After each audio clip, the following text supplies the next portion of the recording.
Okay, a question that I get from a ton of you is, where do I start if I want to start a podcast? And I love when answers are simpler than we expect them to be. So I want to tell you about a resource that's changed the game for us with our podcast, and that is Spotify for podcasters. If you want to start your own podcast, Spotify has a platform that makes it so easy. You upload your episodes and then Spotify actually distributes it everywhere onto all platforms and even helps you earn money so that it can be profitable for you and a blessing for you, your family, your people.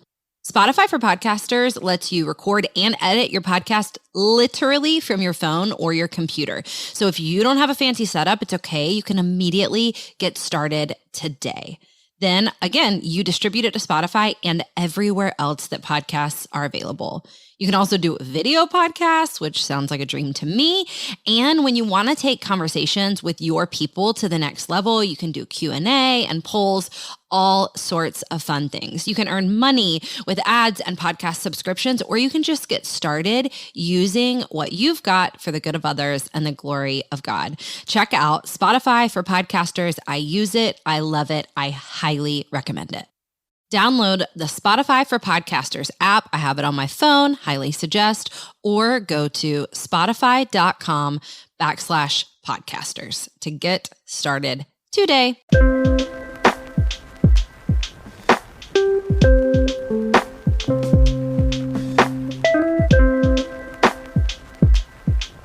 Hi, I'm Jess Connolly, and you are listening to the Go and Tell Gals podcast. We exist to equip and encourage kingdom women who are using their God-given gifts for the good of others and the glory of God. If you are a mom, a student, an artist, a doctor, we are hoping that this episode will leave you encouraged and ready to run. We're so glad you're here. Let's go. Okay, friends. We're talking about it. We're coming for it. We're going for it. This is Jess Connolly. I'm so glad you're here. I've got my dear friend Caroline with me today. Hi, gals. I'm so excited to jump into this. And I will say, if we had to take a list of the top 5 to 10 questions that I get online, that we get, this is definitely, I would think, in the top 3. How do women with a full life practice Sabbath? So we're going to dive in today, but I want to say this first. This is a very long conversation, and today will not be a very long conversation. But the reason why I think it's complex and it needs time is because there's a million different layers, and we're going to just start to jump into it today. But I am really hesitant and I'm really reticent to engage with or to create content that makes Sabbath seem easy or that makes it seem like a checklist. Now, that being said, I don't think it's one of those things that's like beyond our capacity. I think it's a gift God's given us. So I'm not saying like, oh, let's just talk about how hard it is all the time. But I'm saying like, let's don't make it sound simpler than it is. Right. Because it's not. It's a personal thing. Yeah. I think. So I said this in the notes. I kind of wrote this in the notes for us, but I said, if anybody tries to explain Sabbath to you in like an easy graphic, like run, because this is complex, and it should be, because it's a deep and beautiful gift that God has given us. So, okay, we want to try to talk about Sabbath. I want to just like jump in with you really quickly. I love having different members of the Go and Tell Gals team with me on the podcast because we have such different life stages. But Caroline, will you tell a little bit about your life stage? And also, I feel like we should just go ahead and wave the flag that I think of the women on our team who struggle with rest and Sabbath, we're at the top. Yeah, it's me. It's me. I'll just put my hand I'm in there with you. I'm there with you. Yeah. And that's not cute or funny. No. I'm laughing, but it's not we do funny. not glorify that. That's like an actual soul problem. Yeah. So let's just put that out there. Yeah. But yes, I'm Caroline. I'm a marketing manager at Go and Tell Gals.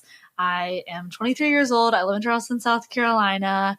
I work for Go and Tell. I serve other people in marketing capacities on the fringes of my life. I love my community here.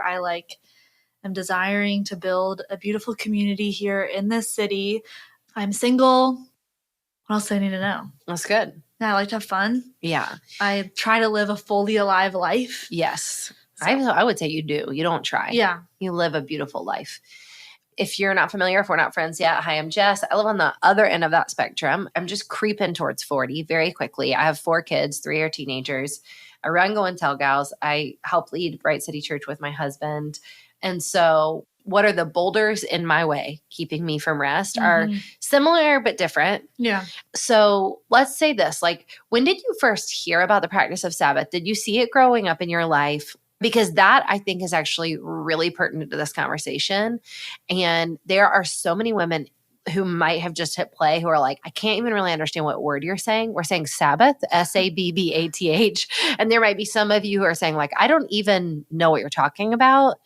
Or some who have like, oh yeah, we kind of did something like this growing up. Or like, yeah, I'm super into Sabbath. But like, yeah, tell about your history with it. Yep. I don't think it was ever used growing up, honestly. We go to church on Sundays, but it was never a pause like I think the Lord has intended it to be in my childhood.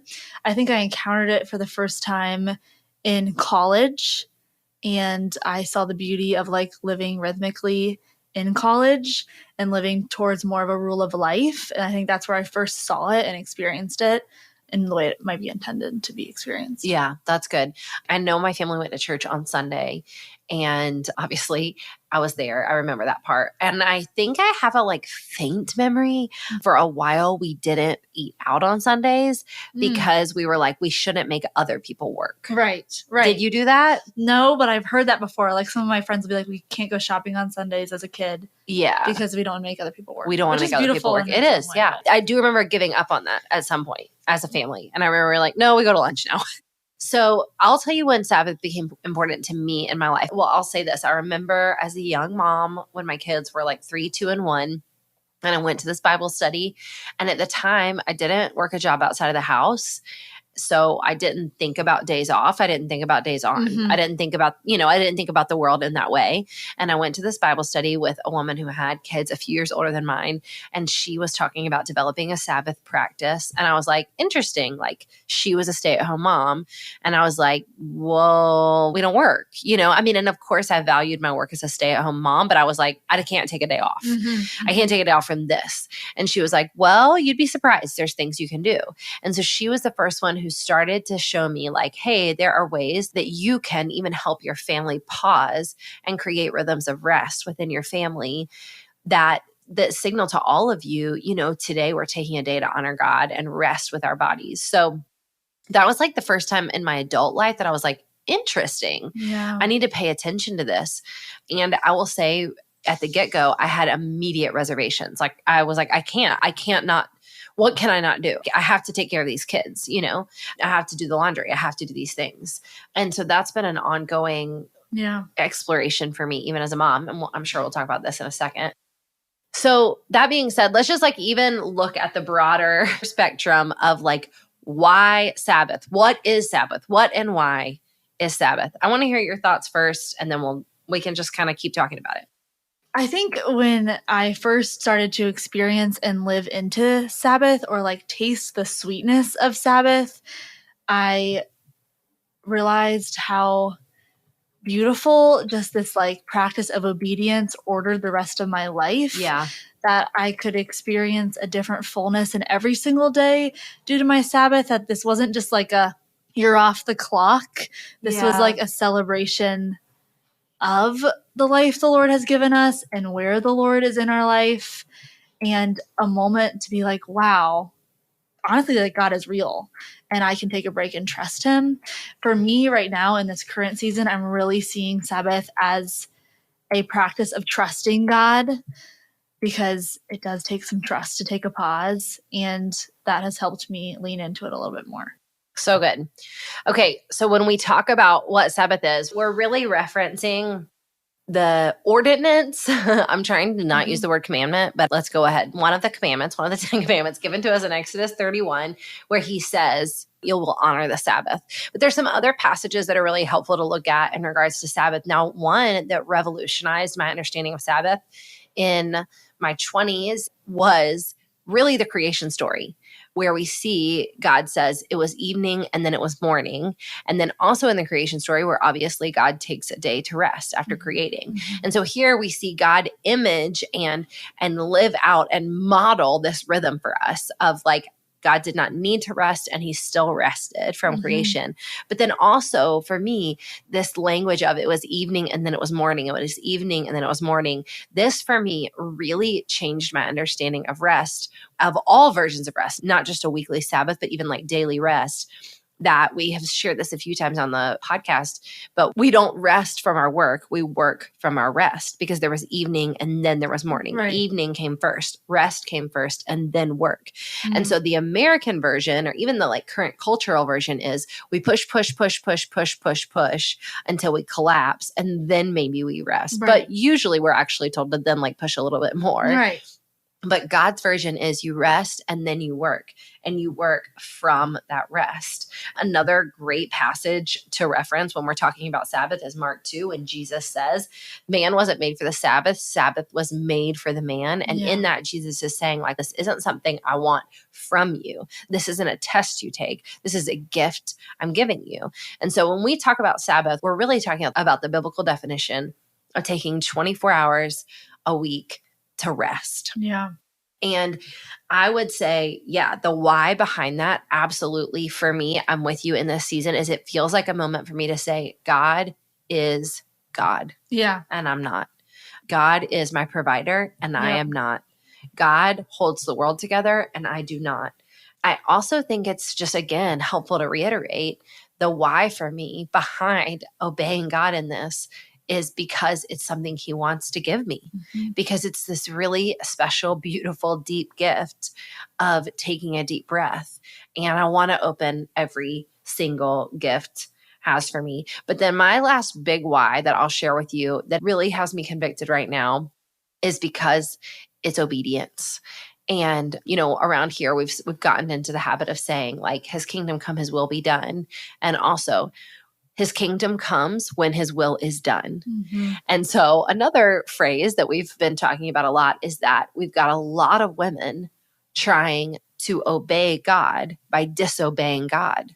And by that, I mean, we've got a lot of women who are trying to honor the callings that God had given them, that have said like, just trying to be a good mom, just trying to be a good student, just trying to be a good doctor, just trying to be a good author, just trying to be a good leader, just trying to be a good pastor, just trying to be a good artist, just trying to be a good friend.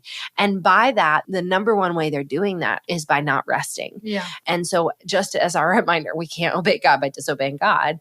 And so all of these things, like it's accepting his love, it's walking in the model that he's given for us and claiming our identity as part of his kingdom and part of his family. And also it's just obedience to say like, listen, you got my allegiance here. Any other big whys for you? I think the obedience is huge for me because it's tempting to get into a spiritual place when I'm not taking a Sabbath to honestly think that I'm God, honestly, like you just said, and think that I hold it together and that my efforts are what's pushing it forward and that I'm doing something great by keeping going. But really, that's not what God has asked me to do. Yeah, that's good. Refreshing that as well. Okay, another big why. Well, I'll throw out our first resource here. So our very first resource I would tell you guys is if any of you have read this book or listened to the audiobook, you're already like, are you going to say it? Are you going to say it? Are you going to say it? The Ruthless Elimination of Hurry by John Mark Comer is an incredible book on rest. And also he has great practices and practical wisdom about Sabbath. But one of his great whys behind rest and by eradicating hurry is because it kills the consumer in us. And so I would also say if you're the kind of person who's like, I'm just the consumerism of this world, the quickness of society. I mean, he goes as far to share how rest and different forms of rest actually fight injustice in a lot of different ways, and how like literally just taking one day can kind of push back the darkness in this way. I would also like offer as a banner over that statement is that rest is not passive and Sabbath is not passive. It's spiritual warfare. Yeah. You know, and so it's not just a gift we get to receive. It's not just a flowery moment. It's also a way that we push back the darkness on earth. What a beautiful, like, countercultural thing that God lets us take 24 hours off and it moves his kingdom forward. Woo! That's insane. You're not wrong. You're not wrong. So good. Okay. So those are some why of Sabbath. I want to put one other little caveat here. We've referenced our friend Kanisha. Kanisha's been on the podcast a handful of times. She helped us host the podcast for a season.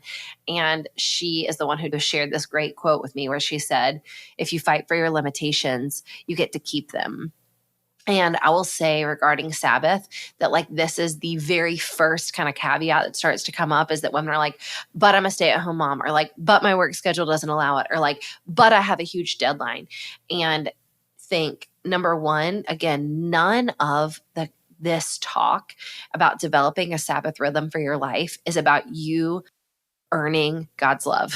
None of it is about you being a good Christian. None of it is about you like ticking off things that are going to make him proud. All of it is about something, a gift he wants to give for you. But if you continually fight for your limitations and say, it just won't work for me because of X, Y, and Z, you'll get to keep those limitations. And I don't know about you, but I don't want to keep my limitations. You know, I want to grow and expand and walk in the abundance that was purchased for me on the cross of Christ. Okay. So let's talk about some reasons why not to Sabbath, even like some unhelpful motivations that a lot of women might find themselves with. Do you have any particular for you? Yes. I think just not knowing how it's supposed to be, and I put be in like quotes, or not thinking that I'm going to do it right, or I don't know what Sabbath can look like. I don't know how to do this, or not having community to live it out with is been a problem for me. Fear that something will fall through the cracks, that I don't trust God. That goes back to trusting God, I think, is a problem. And also, if I don't plan it doesn't happen, which is so simple. If I don't know in my mind, okay, that day is my Sabbath, then it just doesn't happen. Yeah. So these are things, that would keep you from doing it. If you don't have a plan, if you don't, that's huge. I would totally agree. It's definitely, again, it's not a passive thing. It's you're going to have to probably be intentional about it. That's really good. Are there any reasons or any motivations you see though that women are like moving towards Sabbath that may actually like be unhealthy? Okay, I see what you're asking. But I like both. I like talking about both. So it's good. I wasn't very clear. I think trying to like be a good Christian is a huge problem. Yeah. This is not about that. This is just about getting to be God's daughter. Yeah. I would say like wanting to be good at Sabbath is like kind of anti-Sabbath. Like, do you hear that out loud? Yeah, it's like anti-gospel. It's like when women tell me they want to be good at prayer. And I'm like, well, but then it's then you're probably performing, you know? If you're working really hard to have a Sabbath, like maybe we need to think about it differently. Yeah, absolutely. I think Sabbath is like a posture of the heart too. Yeah. Not as much of like a external effort always. Yeah, absolutely. Okay, now switching back into the things that keep us from Sabbathing well. A lack of a plan, real. Lack of know-how. I would say it's really difficult if no one in your community it's so hard practices Sabbath, and or if it's not a conversation that's had, and if it's just not, if it's like, I can't tell you how many times in Christian communities specifically, and I've heard a lot of church staff that like someone will read a book about Sabbath or about a rule of life, which I want to talk about next, and they'll get like looked down on to talk about it, which is actually incredibly harmful. And I'm so sorry for anyone who's in a community like that. Now, that being said, I don't think that we wait for human approval. I think we obey God, and we hope and pray that he'll use us to be culture changers in our space. Can you talk a little bit about what like it might look like for you to prepare for a Sabbath? I think the first thing is I have to have it in my head. I have to have decided. Yeah. That sounds really simple, but I have to have decided that I will enter that posture at a certain time. That is like super helpful. And that looks like, okay, Sunday is my Sabbath. I know that. Another thing is doing the like grocery shopping on Saturday instead of Sunday, telling my friends no to plans on Sunday ahead of time, not just like waiting until like after church to say no, like saying no in advance, I think is a huge thing. But the decision at the beginning of the week that day is my Sabbath is huge. It's so little, but it makes a huge difference. Okay, so let's talk about, well, I'm going to pause there. I want to get into the how-tos in a little bit, but I really like that. That's really helpful. I want to share this about another like unhelpful motivation for me when it comes to prep is that for a few years, once I was like, okay, I'm going to do this. I'm going to Sabbath. What I would try to do was get all my work done and like tire myself out and prep so hard that I was like, okay, now I'm going to be ready to rest.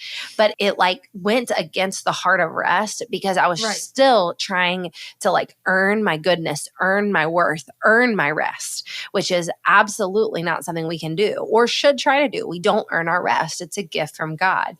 And so even my husband really helped me with this a few years ago where he was like, hey, the goal is not for you to get all your list done and then Sabbath. Like your goal is to stop when it's time to stop and say, that's all I could do because I'm a human and God is God and we'll pick this back up when we're ready. And I was like, whoa, that's so hard, helpful. But helpful. Yeah. Okay. That's really good. That's good. Okay. I think one thing that I would just love to hand to you as a tool is maybe if nobody in your community is talking about rest and or Sabbath, then send them this podcast and say, hey, can we listen to this and talk about this together? Because that's one way that you can start a conversation within your community. In the Go and Tell Gals office right now, we cannot believe it is September. The fall season is upon us. And listen, we just want to stop right now and say, if you already feel tired, if you feel not ready for this season, if you're looking at your calendar and wondering how in the world you're going to pull all of the plans off, we just want to say that's okay. And we understand and we want to help. We do not want to agree with the fact that fall has to be a frenzy. We really think that we can find freedom in this season. With our new Fall into Freedom guide, it's $15, 32 pages, and takes about an hour of time to help you map out what freedom could feel like this fall for you. Because freedom isn't just for summer. We can also find it in every single season because Jesus purchased it for us on the cross. So, the next 4 months of your life are worth a few hours of reflection, intention, and strategic planning. If you're not sure where to start, we're ready to help, and the Fall into Freedom Guide might be just the perfect thing for you to experience abundance and freedom and just clarity about the season ahead. You can get it at the link in our show notes or at goandtellgals.com. Happy fall, let's be free.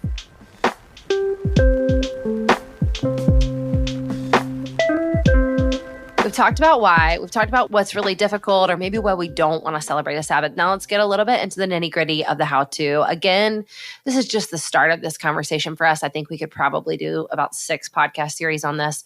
And this is where it gets really, I'm not going to say like sticky or complicated. I'm going to say it gets really colorful. Yep, because all of our Sabbath practices should look different. They should not look the exact same because we're different women in different contexts, in different cultures, with different needs and complications to our life. So, okay, here's my very first question because you've referenced it a few times. Your Sabbath is on a Sunday? Yes. Okay, can I live ask you this very transparent question that I've never asked you and I think is really interesting and I think it might help some women listening because you're Catholic. Yeah. In the Catholic Church, do people volunteer? This doesn't seem to be such a phenomenon for you guys. It's not we don't have like church staff. We have priests. And do you have childcare? At some churches, yeah. So yeah, we do have volunteers at church. Okay, but it is not like, hey, we can't do this if everybody doesn't volunteer. I would also say that like in my Catholic experience, the word Sabbath isn't as hugely used as in other churches. So we have a lot of work to do. Okay. Well, because I think something that a lot of women in Protestant churches might immediately be wondering is how do I Sabbath if I volunteer at church? Yeah. Does volunteering at church count as my Sabbath? Yeah. And I would say you really have to know. I think you really have to know what's right for you, you know? Yeah. I think that's where like posture is really important. Like on my Sabbath, I'm kind of asking like, how do I enjoy time with God today? Yeah. And sometimes that looks like working in my garden for a few minutes because that might look like work, but my heart is postured in a way that I'm really enjoying God and being filled by his spirit, which helps me in Sabbath a lot. Yeah. That question. That's good. So in this season and for the last several years, my Sabbath has not been Sunday. Yeah. I don't know. It's interesting. Like if you came to my church on a Sunday right now, you might be like, I don't know, what's Jess doing? But I know that when I'm coming, specifically on that day, I am about the spiritual life of other people. And that frees me up as a church leader to know, like, I absolutely believe God's going to feed me. I absolutely believe I'm going to learn. I absolutely believe I'm going to experience his presence and his power. But if I have to like pop out of the sermon real quick to go help in childcare, I'm not bitter. And if I don't get to ask for prayer because I'm busy praying for other people, I'm okay. Yep. And I know that I need to be like filled by God in other places at the same time. But yeah, it's less of a day for me to for me to receive and more of a day for me to give. And so I know one of the main things I need to rest from when I Sabbath is giving and believing like I'm in charge, so my Sabbath has to be another day. But I think where you're pointing to me is also so incredibly helpful, because if we're talking about how to, the first counter question I would ask someone is like, well, how do you enjoy God? Yeah. How do you enjoy his presence? Yeah. How do you receive from him? And then the next question I would say is, what are the places of your greatest fatigue? And how can you rest from those for 24 hours? So this to me is where this becomes a relevant conversation for, let's say, a stay-at-home mom who has no childcare help whatsoever, is I would say like, okay, can you take 24 hours off from mothering? No, neither can I. Can you take 24 hours off from like cleaning diapers? No, you cannot. But where are the other places of your fatigue, and how can you rest from those? Whether it's using paper plates for 24 hours or saying like, you know what, I'm actually just not going to do the laundry for 24 hours. Or I'm not going to try to get ahead in these other areas. I'm just going to enjoy this life God's given me while I also have to maintain these other areas. And I was sharing this with you and some friends this weekend that for me right now, the greatest areas of fatigue in my life are leadership, planning, and content creation. Those are the three heaviest parts of my job, is that I'm like planning and strategizing a lot. I'm leading teams, and I'm also creating content every single day. And so the three things that I'm most intentional to rest from on my Sabbath are those three things. So I will do the laundry because it's actually really life-giving for me to start a project I can finish. I really don't mind cleaning up my bathroom because it doesn't feel like work to me. It feels like I'm cultivating my home. And again, I'm not living by some legalistic law of what's good and what's right and what's not good. I'm paying attention to where my fatigue is and where my invitation from God to rest is. What else has been helpful for you as you dive into like the how to?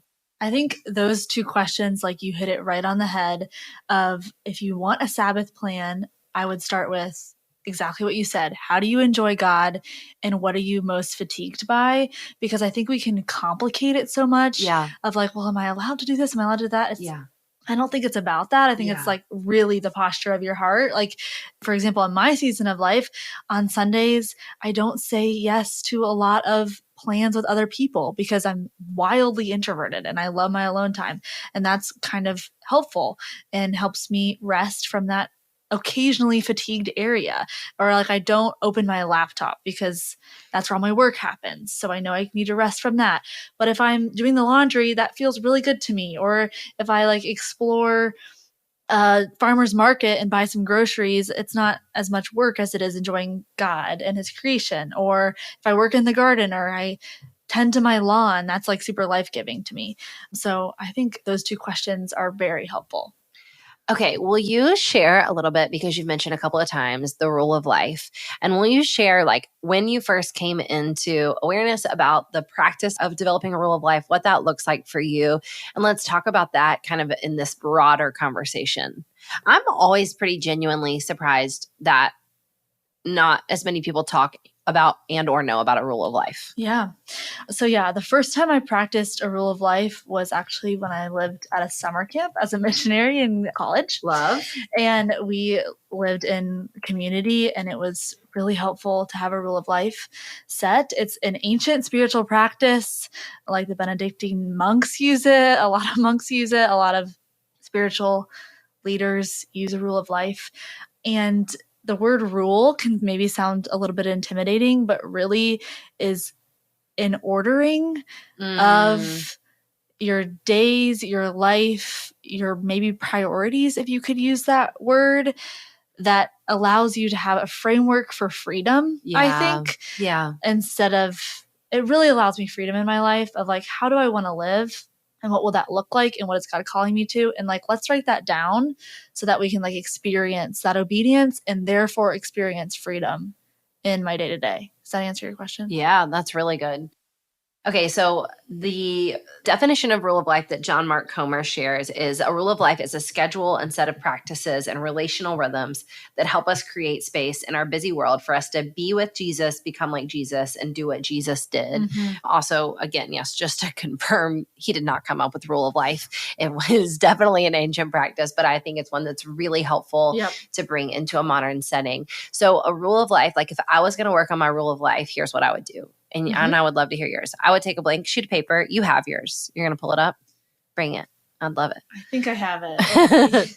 If I was going to, I would write on a sheet of paper, like I might write rest, relationships, health, work, spiritual. I might write words just like that. And then I would write out kind of a standard or a set of rhythms or practices that I know keep me most healthy for each of those areas. So I might say for something like rest, I might say, okay, every night I want to get 7 hours of sleep.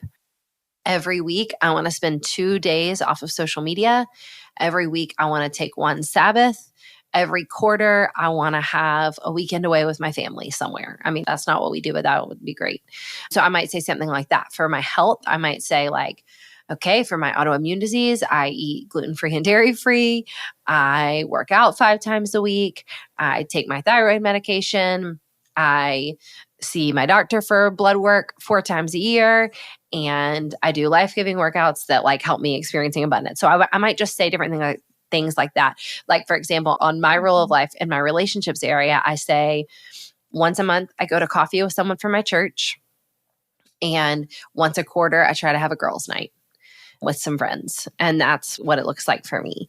But within that, it's obviously like a larger set of practices. But within that, you can kind of set, again, some hopeful guidelines that are super grace-filled. And again, not about you achieving or marking something off, but like, this is what like I think would look the most healthy for me. All right. Yeah, go ahead. It's really just helpful to have it on paper. And again, like emphasizing the fact that it is not like, let me check all these boxes. It's really a chance to pursue the Lord in your life. Yeah. Something that when I was working my rule of life with my spiritual director a year ago, she said, like, give yourself permission to need God. Like, this is kind of like an outline of like, we are human. So how do we need God and how do we live by that? Something else that she encouraged me to do was to start with like a few pieces of scripture. You could probably use like your life verse to hold on to, then move into your desires, your commitments. Oh, that's good. And like where you're feeling weakness and where like the Lord can be glorified in that. So that's another helpful way to do it.